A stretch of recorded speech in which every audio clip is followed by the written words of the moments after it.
Kembali lagi dengan saya Daniel Saka Pratama dari Prodi jurusan S1 Fisioterapi Stikes Telogorejo Semarang.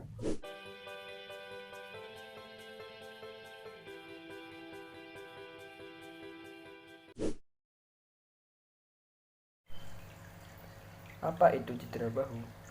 Diskolasi bahu atau cedera bahu terjadi ketika tulang lengan bagian atas keluar dari rongga yang merupakan bagian dari tulang belikat. Dan ini merupakan sebuah cedera yang menyakitkan serta traumatis yang seringkali disebabkan oleh jatuh atau saat melakukan olahraga yang melibatkan kontak tubuh.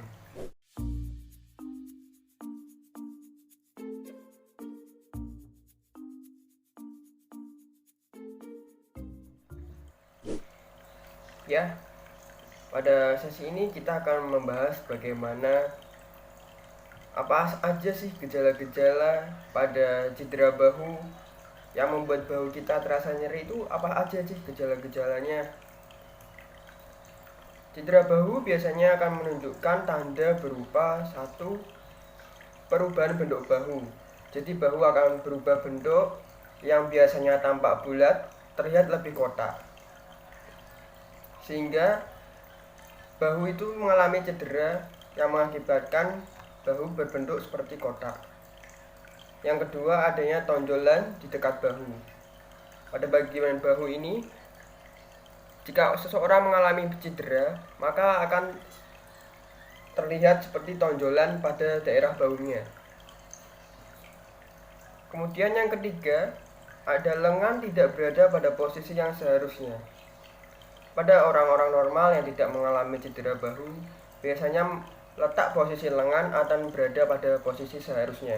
Tapi pada seseorang yang mengalami cedera bahu, itu posisi lengannya tidak sesuai dengan yang posisi seharusnya, sehingga seseorang bisa dikatakan itu mengalami cedera bahu ketika posisi lengannya tidak pada tempatnya.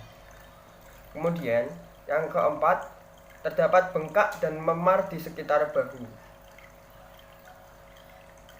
Cedera bahu terasa akan nyeri sekali karena terdapatnya memar atau sebuah bengkak yang berada di daerah bahu, sehingga memar itu akan menimbulkan rasa sakit pada seseorang yang menderita cedera bahu itu, sehingga akan terasa lebih gak enak pada daerah bahunya.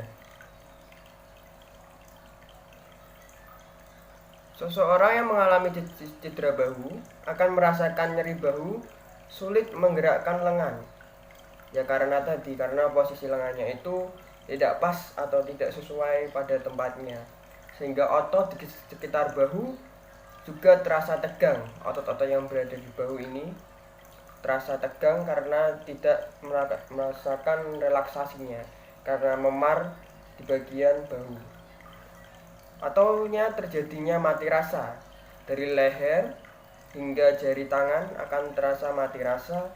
Itu yang disebabkan oleh cedera bahu ketika seseorang mengalami sebuah nyeri pada bahunya.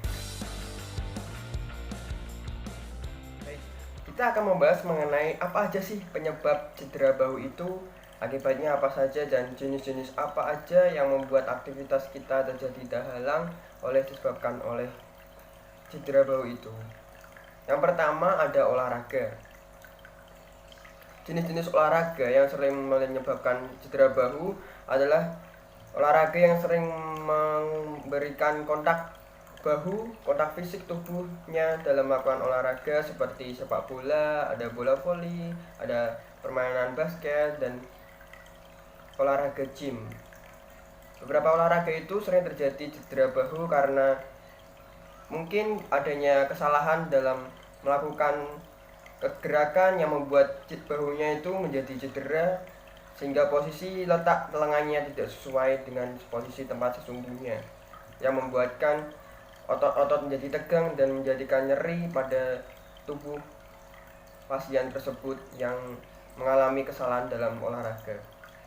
Kemudian yang kedua, akibat dari kecelakaan lalu lintas. Salah satunya adalah kendaraan motor yang dapat menyebabkan benturan keras pada bahu. Ketika seseorang mengalami kecelakaan dan membuat bahunya terbentur sesuatu yang benda keras seperti tembok atau pagar atau sesuatu jembatan yang pondasinya sangat kuat, ketika bahu mengenai benturan yang sangat keras terhadap benda yang sangat keras juga akan mengalami sebuah kontraksi pada bahu sehingga menyebabkan bahu merasa memar dan bengkak sehingga merasakan nyeri pada tubuh penderita kecelakaan itu. Yang ketiga ada akibat jatuh. Pada saat terjatuh, tangan akan refleks untuk menahan tubuh. Hal inilah yang dapat mengakibatkan cedera bahu. Ketika posisi tangan tidak sesuai atau tidak pada posisinya, kaget, otot yang berada pada bahu terbentur sesuatu benda yang keras, maka dia akan terjadi kontraksi sehingga otot-otot mengalami memar, kaget dan tegang, sehingga lengan kita merasa sakit, nyeri, sehingga menyalurkan ke bagian bahu kita nyerinya, sehingga bahu ini tidak normal karena terjadinya benturan tadi. Yang keempat, akibat setruman. Ketika tersengat arus listrik, otot lengan dapat melakukan gerakan tidak terkontrol yang dapat menyebabkan tulang lengan keluar dari tempatnya. Jadi posisi lengan itu, tulangnya tidak pas pada tempatnya akibat setruman listrik yang sangat kuat, apalagi tegangan listrik yang sangat tinggi, itu akan mengakibatkan posisi tulang lengan kita itu tidak pas pada tempatnya sehingga mengalami cedera bahu itu yang menyebabkan dia merasa nyeri pada bahunya. Baik, kita akan mengakhiri video yang membahas tentang cedera bahu apa sih, bagaimana cara penanganannya dan pemulihannya pada cedera bahu. Cedera bahu yang ringan, pasien akan dianjurkan untuk melakukan penanganan secara mandiri di rumah. Tujuannya adalah untuk meredakan rasa nyeri dan mempercepat proses pemulihan diskolasi bahu atau cedera bahu. Perawatan mandiri itu dapat dilakukan di rumah seperti 1. Kompres bahu menggunakan es yang dibungkus oleh kain atau handuk. Ingat, kita harus mengompres menggunakan sesuatu benda medium melalui kain atau handuk, karena jika langsung es batu mengenai tubuh kita, itu akan menjadikan aliran darah kita terhenti dan merasakan mati rasa. Tetapi kalau kita melapisinya dengan kain, itu akan membuat otot kita menjadi relaksasi. Yang kedua, istirahatkan bahu seperti tidak mengangkat beban berat dan tidak mengangkat lengan hingga kondisi bahu membaik dan membuat rasa bahu pada kita ini tidak ada rasa sakit atau nyeri sekalipun. Sehingga kita harus perlu beristirahat yang cukup, tidak melakukan kegiatan-kegiatan yang berat yang melibatkan lengan dan bahu kita. Yang ketiga adalah konsumsi obat pereda nyeri yang disarankan oleh dokter. Biasanya ketika kita melakukan pemeriksaan di klinik yang melibatkan dokter, biasanya dokter akan memberikan resep-resep obat-obat yang bisa kita konsumsi sehari-harinya untuk meredakan rasa nyeri yang berada di bahu kita, sehingga kita boleh mengkonsumsi obat itu sehingga rasa nyeri itu boleh berkurang dan membuat bahu kita semakin membaik.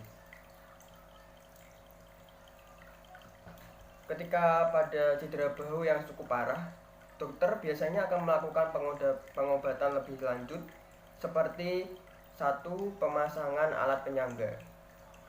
Biasanya pemasangan alat penyangga ini terjadi ketika seseorang yang sudah parah, semakin parah cedera bahunya sehingga posisi letak bahu tidak sesuai pada tempatnya, sehingga diperlukan alat untuk menyangga dan memulihkan kembali posisi bentuk bahunya. Yang kedua ada restorasi bahu, di mana dokter akan mengembalikan tulang lengan atas pasien yang bergeser atau terlepas ke posisi semula.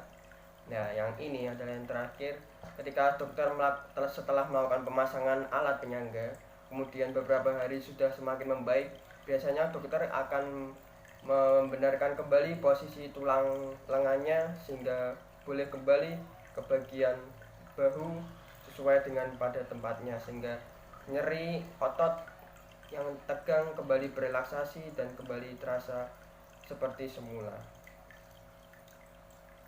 Yang ketiga, biasanya dokter menyarankan untuk operasi penyembuhan cedera bahu, karena ini adalah faktor yang paling terakhir. Ketika faktor yang pertama dan kedua tidak terjadi perubahan, maka akan dilakukan operasi.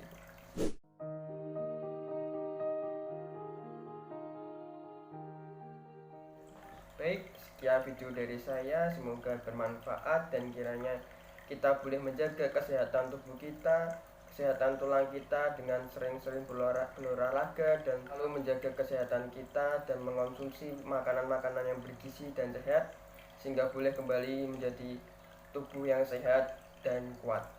Terima kasih. Jangan lupa untuk like video ini dan subscribe sehingga boleh saya menjadi lebih semangat untuk membuat video kembali. Terima kasih, see you.